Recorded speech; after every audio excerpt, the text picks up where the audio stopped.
Hi, this is Dr. Max talking with you about the 4 most deadly communication mistakes you can commit in an intimate relationship. And today, how to inspire closeness and intimacy. 80 to 90% of people commit those 4 deadly mistakes I just described. You do this because you just don't have better tools for communication. It's not your fault. No one ever taught you, or at least most of us, how to communicate in intimate relationships. We wouldn't let someone fly a jet plane without training, but one of the most important things you'll ever do, which is to communicate in intimate relationships, we expect people to know how to do without any real training. No one teaches you how to communicate intimately. If you relied on your parents to model that or other adults in your childhood, good luck. They didn't learn it either. So let's look at 3 things you can do to start right now to have more intimate communication and to turn your relationship toward intimacy once again, or maybe for the first time. Let's say your beloved partner criticizes you. Perhaps they question your judgment. Perhaps it's something you do they don't like. You know that your natural inclination, let's call it your intuition, because your natural inclination leads you exactly into the 4 deadly mistakes. You will either defend yourself, turn it back on them, ask what you can do differently, or try to diffuse the situation. And now you know that your intuition is wrong. What you think is natural will backfire on you. Be brutally honest, you've seen this backfire 100 times. Does it make sense to do something different? Of course it does. So instead of defending yourself, or one of the other deadly mistakes, I want you to try something entirely different. This is going to require you to suck in your courage and be very aware and thoughtful. I want you to repeat the thing they just told you they didn't like or criticized. And then I want you to ask them to tell you more about that. That's right, the very thing that is completely against your intuition. Let's face it, your natural judgment didn't serve you very well up to this point in the past, did it? I know this sounds harsh, but bear with me. I'm trying to give you something entirely different here. Something which, once learned, has helped thousands of couples operate on a whole different, more intimate, positive plane. Instead of trusting your judgment, which tells you to fight this criticism or challenge, do the opposite. Ask your beloved this, while keeping in mind heart and soul open for intimate answers. You don't like it when I do or say the thing they said. What's that like for you when I do that? How does that make you feel about yourself? How does it make you feel about me? What do you do with those feelings? How do you handle that inside? This is the true path of intimacy. You may like it, you may not. Why? Because you're opening yourself up to your beloved. It's a choice. It's not just active listening or that sort of thing. It's far deeper. It's like one true heart and mind connecting with another on a very deep level.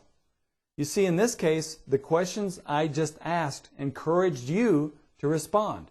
You're acting as a true friend and lover to your beloved instead of an adversary. You're showing that you care by not dismissing them. You're showing that your relationship is not a competition about truth, but a love connection. You're showing that you respect, value, and cherish their views, experiences, and thoughts. That's being a true lover.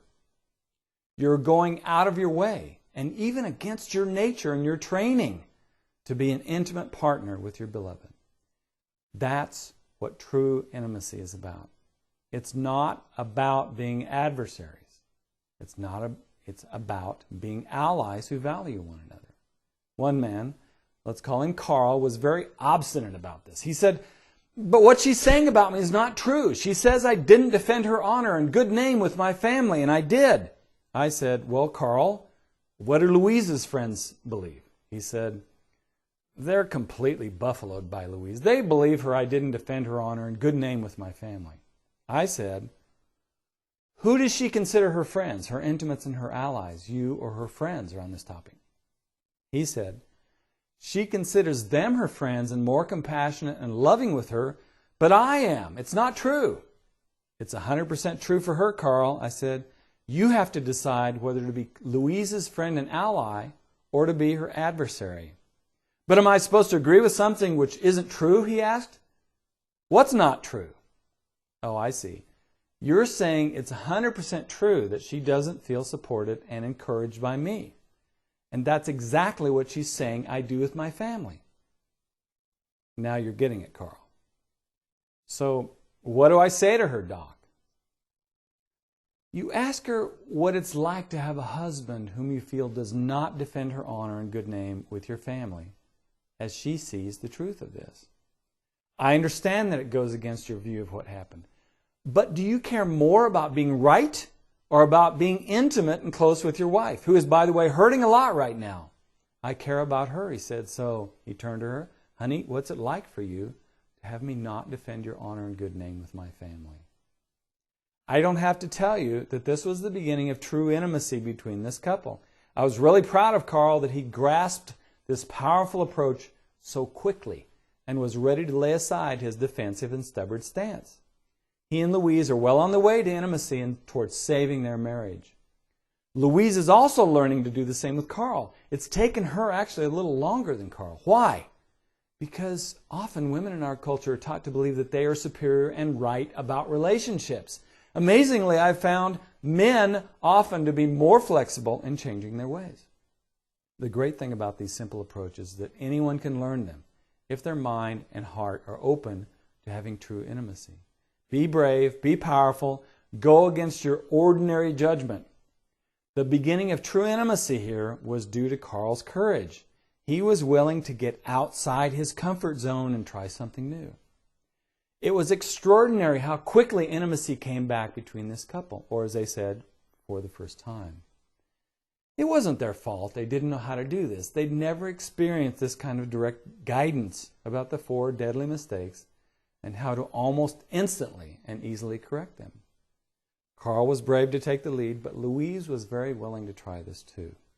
Very soon, both of them began to act like true friends, true lovers, true intimates, as they had longed to be, but had not had the instructions about how to do this. This can easily happen for you too in your relationship.